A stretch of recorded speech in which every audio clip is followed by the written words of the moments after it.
Joe, Beermaster. Today we have a 2009 GMC Sierra. This goes for pretty much any GMC truck or Chevy, and actually any car. We're trying to figure out how to get into this truck. Door handles aren't working. Basically we figured out the lock is seized in here. Now we've done these before on other cars, and they're usually on damaged panels. And you have to work this inner trim off, and then you chop the lock out on the inside. So we're not really sure what we're going to do yet. We're having a problem getting this door panel off. And we might end up breaking it doing it. So what we decided to do is to take the rear door trim panel off and then see if we can get to the latch. So in advance I ordered a new latch, and I tested all the mechanisms. It seems like everything's working, but it's just seized on there.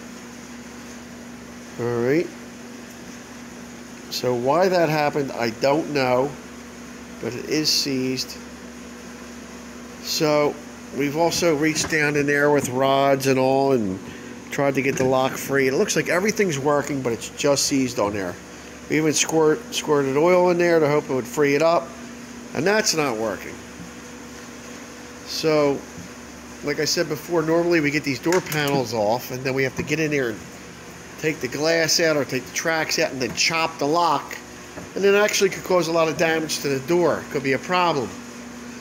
Also, you know, if you use the other side as a template, you can stick a Sawzall in there and figure out exactly where the latch is and cut it, and that would cause damage to the door, the color, and everything else, and we really don't want to do that. So we're trying to be creative, and what we decided to do, take the trim off the back door, and we're going to go around the other side. I'm going to show you the idea. So we have this latch here that hooks into the catch there, and we're going to take this inner trim panel off here, see if we can worm it out, and then get back here and chop these bolts out behind here, and then make that fall off. I even ordered a new one of these too, striker. So we think that that may be the way to do it. So let's see how it goes. I'm going to take the other door that's not effective apart so I can see where we're working. We're taking the trim panel off. I'm going to take this all apart and then get a good look in there, because the other side should be very similar. In the meantime, he's working on that anyhow. Alright, so we got the passenger side open, and you can see you got the latch on this side with the two screws. See those two screws there? And our plan is to loosen them up, slot them, and then try to unscrew them out if we have to on the other side. So we do have the door panel off on the other side. And now we got the door open a little bit, but that latch is holding solid. So we're either going to try to slot that out, and worst comes to worst, we'll use a Sawzall in there. I think we can get in there pretty good if we had to, but we're going to try the first method first. Alright, so we're in there. I don't know if that plate comes... No, the plate's not going to come off. Separate, or it's part of the door. It looks like it's welded. It's got two spot welds. I think that's what that is. Yeah. We could always put bolts in there if we had to run through. I say we slot it and try that method first. Yeah.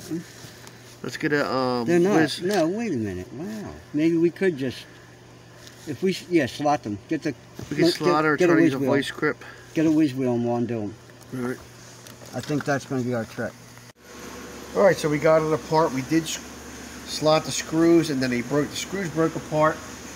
So we ended up using this angle grinder tool to grind the screws down, and the plate fell off. You can see we had to grind into that plate, so we have to get a new plate or just put some bolts and nuts in there. And the striker stayed attached to the latch. That is damaged, so now we're going to take this door apart and replace the lock and the striker. Striker might still be good, but we're going to replace that anyway. Now, if it wasn't a 4-door and it wasn't so accessible, we would have to try to get this door panel off. And that sometimes they break and then get in there and chop the slot out from the inside, which is very difficult. It could cause a lot of damage. So we're very fortunate that it was a 4-door and it was that accessible. Could have been a lot worse. So that's it on a GMC Sierra Chevy pickup. Probably any pickup with a 4-door. That's how it's done. Joe Beermaster, thanks for watching. I hope this helped. And please subscribe. Now we're going to put it all together and be on our merry way.